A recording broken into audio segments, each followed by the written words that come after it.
1930 metais nuotraukoje teigiama užfiksuota 30 kg sverianti lydeka, kurią laiko 3 vyrai. Manoma, kad tokie skaičiai gali būti klaidingi. Didžiojoje Lietuvos dalyje iki Antrojo pasaulinio karo svorio matavimo vienetas buvo svaras, o kaimo vietovėse kilograminės svarstyklės buvo praktiškai neįmanoma rasti. Todėl visi šie skaičiai turėtų būti vertinami atsargiai. Galbūt skaičius yra realus, bet jis nurodytas svarais, o tai reiškia, kad kilogramais jis būtų maždaug per pusę mažesnis. Neoficialiai teigiama, didžiausia istorijoje užfiksuota lydeka Lietuvoje svėrė 76 kg.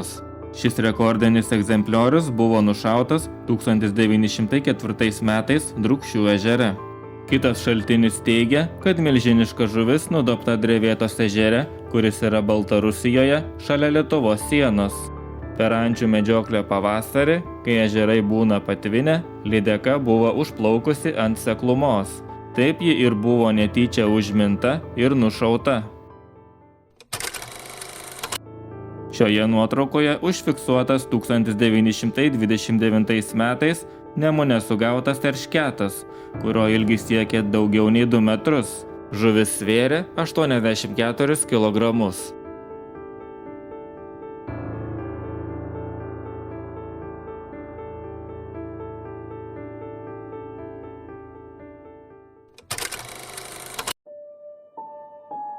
Prieš daugiau nei 100 metų Klaipėdos rajone Šernų miške buvo aptiktas netikėtas radinys.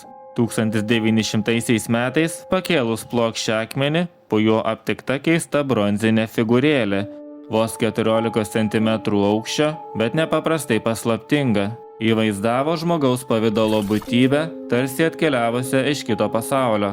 Mokslininkai ilgai ginčijosi, kas ši statulėlė galėjo būti. Vieni teigia, kad jie atkeliavo net iš tolimos Anatolijos ir vaizduoja hetitų karo dievą Tešubą. Jei tai tiesa, vadinasi bronzos amžiuje per 1000 kilometrų nusidriekė prekybos keliai, kuriais kartu su gintaru ir kitomis gėrybėmis keliavo ir dievų atvaizdai. Kiti tyrinėtojai manė kitaip. Jų nuomone, ši figūrėlė galėjo vaizduoti kananitų dievą atkeliavusi iš šiaurės Sirijos. Esą jį galėjo pasiekti dabartinės Lietuvos teritoriją per Kaukazą senaisiais gintaro prekybos keliais. Iki Antrojo pasaulinio karo ši paslaptinga figūrėlė buvo saugoma Karaliaučiaus muziejuje. Tačiau karo sumaištyje statulėlė dingo be pėdsakų. Niekas nežino, ar ji buvo sunaikinta ar paslėpta, ar vis dar kažkur laukia, kol bus vėl atrasta.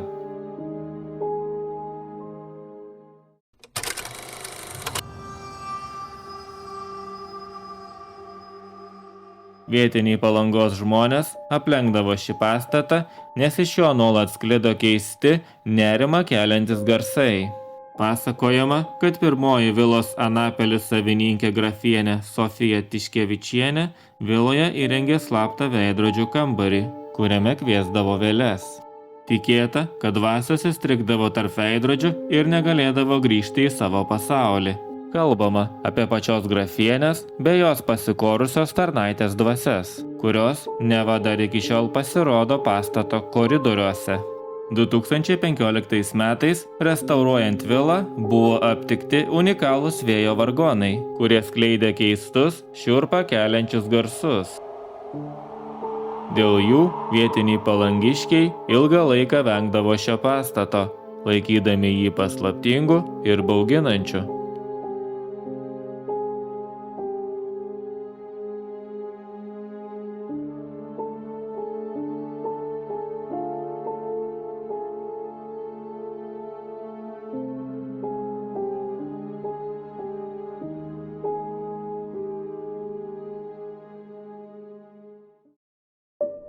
Ačiū, kad žiūrėjote, susitiksime kitam video.